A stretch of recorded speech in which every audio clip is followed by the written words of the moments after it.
Assalamualaikum warahmatullahi wabarakatuh. Salam sejahtera dan salam Malaysia Madani. Pohon widara batang berduri, tumbuh tinggi di tepi titi. Izinkan saya perkenalkan diri, moga-moga menyentuh hati. Saya Muhammad Adif Hakimi bin Kamri, berumur 12 tahun. Saya merupakan anak didik sekolah SK Nangah Pasak yang terletak di bahagian Betong, Sarawak. Kod sekolah saya ialah YBA 2423. Pada masa lapang, saya gemar melayari internet. Dalam video ini, saya berasa amat terja untuk berkongsi tentang sebuah buku yang pernah saya baca. Buku tersebut berjudul Kurangkan Makanan Segera dan Minuman Berkarbonat. Buku cerita hasil pena oleh Hazbri Azri ini sangat menarik dan syarat dengan pengajaran. Karya ini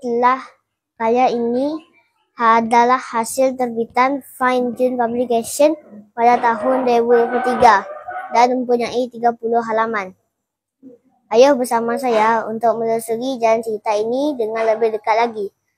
Buku cerita ini mengisahkan tentang seorang budak lelaki berumur 11 tahun, Wang Le, yang gemar menikmati makanan segera. Sifatnya yang tidak mahu mendengar nasihat dari ibu bapa sememangnya patut dijauhi. Rakan-rakan, secara umumnya, makanan segera boleh didefinisikan sebagai jenis makanan yang dapat disiapkan dengan cepat. Biasanya dicampur dengan bahan perisa dan pengawet juga. Wang Le sangat menggemari makanan segera seperti kentang goreng, burger, hotdog, mie segera, dan pizza. Oleh kerana terlalu kerap makan makanan segera, pada suatu hari, Wang Le tiba-tiba mengadu perutnya terasa sakit. Wang Le telah disahkan oleh dokter menghidapi ulcer perut.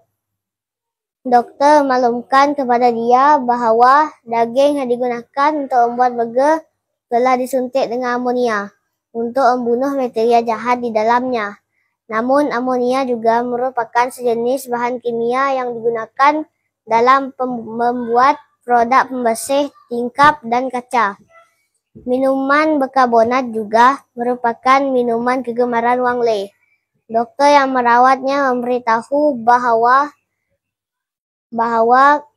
rata-rata minuman berkarbonat mengandungi jumlah gula yang sangat tinggi. Kanak-kanak yang selalu minum minuman bergas akan mengalami gigi rosak dan terhakis. Selain itu, paras kandungan gula dalam darah akan bertambah dan melebihi kadar keperluan seharian. Ingat kawan-kawan, gula yang berlebihan tadi akan bertukar menjadi lemak.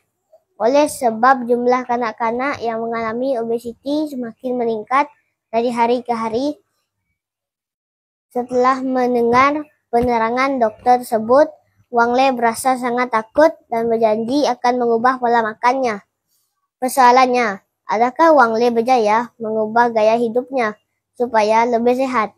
Jika rakan-rakan hendak tahu kesudahan cerita ini, rakan-rakan perlulah membaca buku cerita ini. Bagi saya, kisah Wang Le telah memberikan banyak pengajaran yang boleh dijadikan pedoman dalam kehidupan seharian. Pertama, nilai keazaman Wang Le untuk tidak lagi makan makanan segera patut dicontohi oleh semua kerana makanan sebegini tidak mendatangkan nutrisi kepada tubuh badan. Kedua, nilai kasih sayang juga jelas ditunjukkan dalam karya ini yang dipaparkan oleh watak ibu dan ayah. Wang Le yang sentiasa menasihati anaknya tentang keburukan memakan makanan segera. Ketiga, karya ini menitik beratkan nilai keprihatinan ibu bapa dalam menentukan corak pemakanan anak-anak. Lantaran itu, saya ingin mengajak rakan-rakan membaca buku ini kerana gaya penulisan karya ini sangat menarik dan mudah difahami. Gaya dan laras bahasa yang digunakan telah membantu murid seperti saya untuk memahami jalan cerita yang ditulis. Ilustrasi buku ini yang warna-warni telah menarik minat saya untuk meneruskan pembacaan saya.